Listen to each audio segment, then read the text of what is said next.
Yo les potes, j'espère que vous allez bien. Pour cette vidéo, je suis très content, j'ai un sponsor. Quand je pense à la dernière vidéo par exemple sur les masques, elle a été démonétisée, interdite aux moins de 18 ans. Voilà, donc c'est hyper cool d'avoir des sponsors et je les remercie. C'est une boîte qui s'appelle Fiverr et en plus ça fait hyper plaisir parce que leur produit, je l'utilise à titre personnel depuis plusieurs années déjà. Alors Fiverr, vous en avez déjà peut-être entendu parler. C'est un site internet qui met en relation des gens comme vous et moi avec des freelances. Et je m'en suis servi déjà plusieurs fois. Par exemple, quand j'ai besoin de faire des sous-titres sur des vidéos, quand j'étais au Népal par exemple, je l'ai fait via Fiverr. Encore plus récemment, toute ma chaîne Twitch, genre les badges, l'overlay, etc., je l'ai fait via Fiverr aussi. Et personnellement, j'aime bien m'en servir quand j'ai pas masse de budget, je sais exactement ce que je veux et ma demande est hyper précise. Je trouve que ça colle hyper bien avec Fiverr. Mais on peut s'en servir pour plein d'autres trucs aussi. Je vous mets plein d'infos en description, notamment ceux qui ont fait pour moi toute ma chaîne Twitch. Je vous laisse vraiment découvrir le site, il y a plein de services différents et il y en a vraiment pour tous les budgets, pour tous les goûts, etc. Et voilà, je les remercie encore une fois de sponsoriser cette vidéo. On y va. Il y a plus d'un mois, c'était en juillet, j'ai déconnecté des réseaux sociaux pendant 30 jours. Alors pour être plus précis, j'ai déconnecté de Facebook, Snapchat, Instagram, Twitter, Facebook Messenger aussi. Et j'ai gardé YouTube et Twitch. Parce que dans mon usage, c'est pas vraiment des réseaux sociaux. Et déjà, rien qu'en enlevant Instagram et Twitter, il s'est passé des choses intéressantes pendant ces 30 jours. Donc voilà, dans cette vidéo, on va parler de mon expérience, de ce que ça m'a appris, de ce que j'en ai tiré, et peut-être même que ça va vous donner envie de le faire. Alors, je vais pas vous faire un speech en amont de l'expérience sur les problèmes liés aux réseaux sociaux. C'est des trucs dont j'ai déjà parlé plusieurs fois. Par exemple, j'ai fait une vidéo sur l'addiction au smartphone.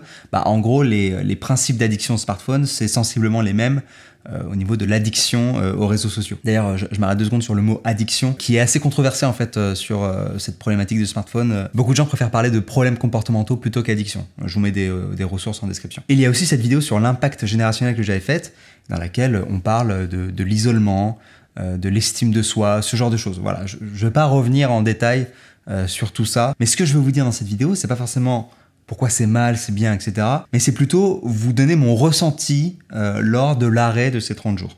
Okay, parce que chez moi, c'était un vrai problème. C'est-à-dire que je passais vraiment en cumulé des heures par jour sur Instagram, Twitter, Facebook Messenger. C'est assez difficile à définir, mais en gros, sur ces 30 jours, et ça va pas vous surprendre, je me suis senti plus serein, plus lucide, plus présent. Tu vois, il y a vraiment ce truc de présence. Et quelque part, c'est un peu bizarre de dire ça, mais genre plus authentique. En fait, ça m'a rappelé un truc, quand j'avais vu le dernier épisode de Game of Thrones, je m'étais coupé des réseaux sociaux, je crois que c'était pour éviter les spoilers et tout. Et donc, j'avais vu l'épisode, je m'étais vraiment fait mon idée du truc, tu vois, j'avais bien réfléchi dessus, etc., j'avais mon avis, et après, je suis allé sur les réseaux sociaux, et j'ai découvert la vie des autres.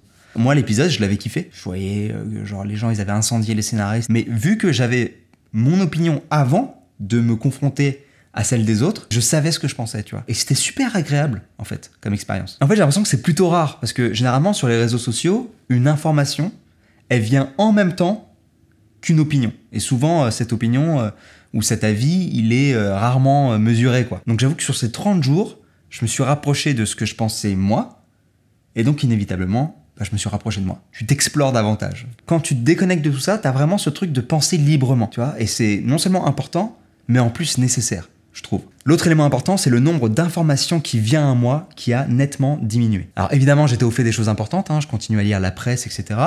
Mais, je sais pas, il y avait moins des petits facts, des petits scandales, des ragots de l'internet et tout. Alors ce serait faux de dire que pendant cette période, ça m'a pas manqué. Ouais, si, ça m'a un petit peu manqué.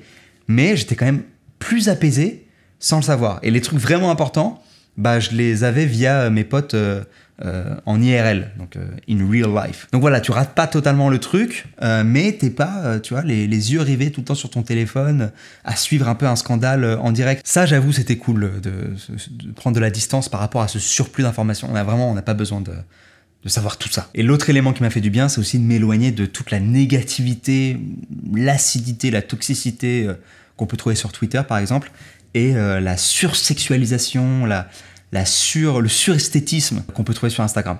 Tu vois, où genre 90% des trucs que tu mates, ça n'existe pas, quoi. Tu vois, genre, ça va des meufs et des mecs à genre des lézards, tu vois. En ce moment, genre, grâce à mon pote Toupette, j'adore voilà, regarder des comptes sur des lézards, des serpents et tout. Et j'en parlais avec lui, je dis, ouais, putain, il y en a, ils ont des couleurs de ouf. Il m'a dit, non, mais c'est. Enfin, tu vois, les gars, ils boostent la saturation et tout. T'es là, genre, même sur les lézards, les gars. Tu vois. Donc, me détacher de tout ça aussi, ça m'a fait énormément de bien. Tu vois, ça m'a vraiment permis de me recentrer sur l'essentiel, recentrer sur ce que je pense, ce que je ressens, des informations importantes, de ne pas sursaturer mon cerveau, quoi. Et le dernier élément qui m'a fait énormément de bien, c'est le gain de temps. Imaginez, vous passez une demi-heure par jour sur Instagram, une demi-heure par jour sur Twitter, et une demi-heure par jour sur Facebook, Messenger, Snapchat, ok? Et je sais que parmi vous, il y en a, c'est beaucoup plus qu'une demi-heure sur Instagram ou sur Twitter, ok? Mais rien que ces trois-là, je cumule, ça fait une demi-heure, une demi-heure, une demi-heure, ça fait 1h30 par jour. Tu multiplies ça par 30 jours, j'ai économisé 45 heures. Enfin, économisé, je sais pas, mais en tout cas, j'ai pas passé sur les réseaux sociaux 45 heures. 45 heures, tu te rends compte? C'est genre une semaine de taf. C'est une semaine de taf, quoi. En un mois. Et au moment où j'avais arrêté, c'était un des éléments qui me faisait le plus peur dans le fait de me reconnecter, quoi. Parce qu'au début, quand j'ai commencé la déconnexion, mais vraiment, j'avais une mémoire genre musculaire, machinale, où j'ouvrais d'instinct, tu vois, genre, j'avais un moment, paf, je prends mon téléphone, tac, tac, tac, Twitter. Je suis là, genre, waouh! Donc j'enlève l'appli, et au bout d'un moment, bah, j'ai supprimé les applis, quoi. Je me suis dit, ok, t'es pas capable, en fait, tu vois, genre, il faut vraiment forcer ton cerveau à ne pas y aller. Donc, tu sais quoi, on va supprimer les applis, ça va être plus simple. Et c'est ce que j'ai fait. Par contre, je m'attendais à un plus gros manque que ça. Il y a eu un manque, mais c'était pas un manque viscéral, tu vois. C'était pas un truc genre, putain, il me faut ma dose, quoi, il me faut ma dose. Pas du tout. Alors du coup, pourquoi ne pas continuer? Pourquoi revenir sur les réseaux? Bah déjà, ça paraît évident, mais c'est mon métier. Il y a un moment où ça me rendait ouf. Je voulais avoir un métier où j'étais dissocié de tout ça. Vraiment, j'essayais de trouver des pistes dans ma tête, genre en quoi je peux me reconvertir pour être loin des réseaux. Bon, j'ai accepté, voilà, j'ai accepté que ça fait partie de mon quotidien, etc. Mais je suis obligé d'y être. Là, sur les 30 jours de juillet, j'ai relayé aucune de mes vidéos, par exemple, sur Instagram ou Twitter, etc. Pareil, si j'avais eu des posts sponsorisés à faire, j'aurais pas pu les faire. Et donc, j'aurais pu passer à côté d'opportunités commerciales, par exemple. Et c'est mon job. Donc, c'est assez embêtant. L'autre élément, c'est que j'ai besoin de parler aux gens. Alors, pour les potes, c'est différent. Parce que les potes, quand tu les suis sur les réseaux, t'as une mini-news tous les jours. Et donc, du coup, t'as l'impression de savoir comment ils vont, de connaître leur life, etc. Alors que pas du tout. Donc là, le fait d'être hors des réseaux, bah, il y a certains potes, tu vois, j'étais là, genre, putain, ça fait longtemps que j'ai pas eu de nouvelles de ce gars-là. J'ai envoyé un message, je fais, ouais, comment ça va, tu vois, vraie prise de nouvelles. Et il y en a certains où, genre, bah, on s'est appelé, tu vois, on a parlé hyper longtemps, et c'était un vrai checkpoint. Et c'est un truc que j'aurais jamais fait, je pense, si j'avais été encore sur les réseaux.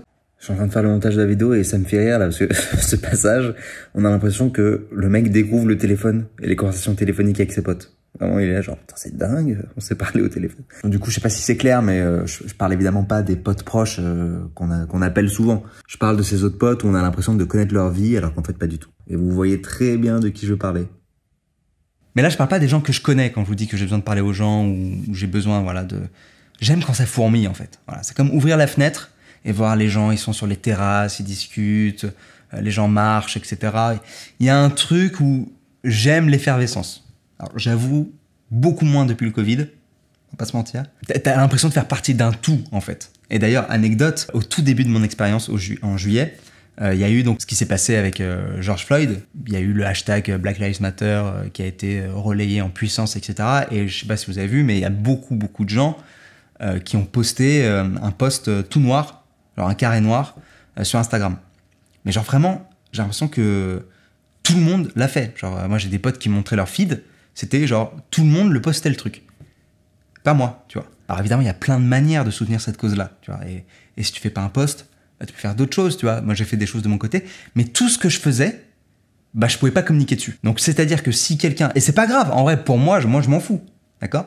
Mais ce que je veux dire, c'est que si quelqu'un qui est dans cette ambiance-là, tu vois, qui va sur les comptes d'autres youtubeurs, etc., qui voit ça, et qui va sur mon compte, bah il se dit, ok, Cyrus, il s'en bat les steaks. Donc ça, c'était un petit peu bizarre, quoi, quand il y avait tout ça et tout, j'étais un peu là, genre, je soutiens, mais je peux pas l'exprimer comme vous. Et ça me permet d'aborder un dernier point qui, pour moi, est important et qui fait que c'est pour ça que je quitte pas aussi les réseaux sociaux, c'est que ça me permet de questionner la société. C'est quelque chose que je fais beaucoup sur ma chaîne YouTube, mais que je fais aussi beaucoup en dehors. Voilà, je suis comme ça, j'aime beaucoup voilà, réfléchir, questionner la société, etc. Et pour ça, tu as besoin d'être sur les réseaux, parce que tu as beaucoup de mouvements, beaucoup de pensées, beaucoup d'idées, etc., qui se reflètent dans les réseaux, qui sont discutées sur les réseaux. Bref, t'es témoin de beaucoup de choses, en fait, quand t'es sur les réseaux. Les changements sociétaux, les changements d'habitudes, nos craintes, nos envies, bref, plein de trucs. Donc la question, c'est pas comment arrêter les réseaux sociaux, tu vois, parce que j'en ai pas envie. Et je pense que beaucoup d'entre vous non plus.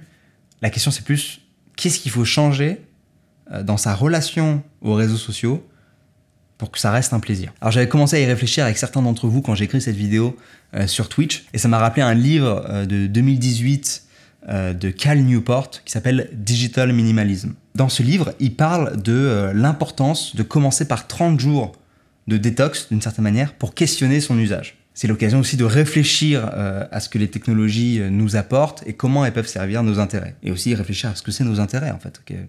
Tu vois, c'est quoi qu'on aimerait? C'est quoi qu'on attend de la vie? Très grosse question. Très grosse question. Et j'avoue que moi, le fait de commencer par ces 30 jours de manière assez brutale, ça m'a beaucoup aidé, et je pense que si j'avais mis juste un bloqueur de temps par exemple sur Twitter et Instagram, ça aurait pas du tout eu le même impact. Tu vois, j'aurais été juste dans un truc de frustration, ça aurait pas été la même chose. Je pense que ces 30 jours, ils doivent aboutir à une augmentation de votre intentionnalité.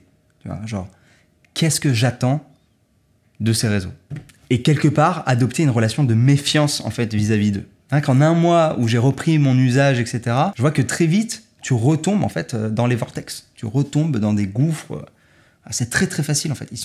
Elles sont très bien faites ces applis. Mais quand tu conscientises tout ça, quand tu te rends compte voilà, que ce que c'est l'infinite scrolling par exemple, comment l'appli a fait en sorte que je reste le plus longtemps possible, etc., un peu comme ce qu'on a vu avec l'épisode sur le smartphone, et ben ça t'aide à prendre du recul. Comme par exemple le fait que pour rafraîchir un fil d'actualité, il faut le tirer vers le bas comme ça et le lâcher, et un peu ce côté genre machine à sous, tu vois, c'est les mêmes principes en fait. Et d'ailleurs en parlant de fil d'actualité, une manière aussi qui peut vous permettre de gagner du temps, il y a plein d'extensions qui existent en fait, qui suppriment les feeds d'actualité. Par exemple sur Facebook, il y a une extension Chrome, c'est Newsfeed Eradicator, et ça supprime ton feed Facebook. Donc du coup tu utilises Facebook que pour la messagerie, et pour les événements par exemple. J'ai vu qu'il y a des équivalents sur Twitter et tout, et j'imagine qu'il y a d'autres équivalents pour d'autres plateformes aussi. Donc voilà, je vais essayer de pas baisser la garde, et j'espère que cette vidéo va vous donner envie d'essayer à votre tour, et je suis hyper curieux, si vous essayez, d'avoir vos retours en commentaire, quoi. Je profite de cette vidéo pour vous inviter à suivre ma newsletter. Une newsletter, moi ce que je kiffe là-dedans, c'est que voilà, c'est hors des réseaux sociaux. Juste vous recevez un email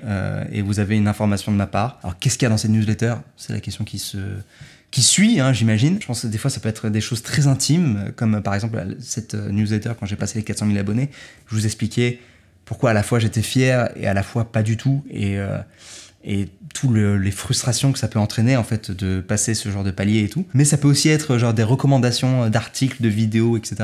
Ou ça peut être aussi quand je sors quelque chose. Par exemple, quand j'avais sorti le podcast du meilleur podcast, j'avais fait une newsletter. Voilà, donc j'espère donc que cette vidéo vous a plu. Si vous essayez ces 30 jours sans réseaux sociaux, bah dites-moi comment ça s'est passé pour vous. Et je suis sûr que vous allez kiffer. Mais vous le savez déjà de toute façon. Je me rends compte que je vous ai même pas dit au revoir. Donc, love, peace, ciao. Et merci encore une fois à Fiverr.com d'avoir sponsorisé cette vidéo. Merci les gars.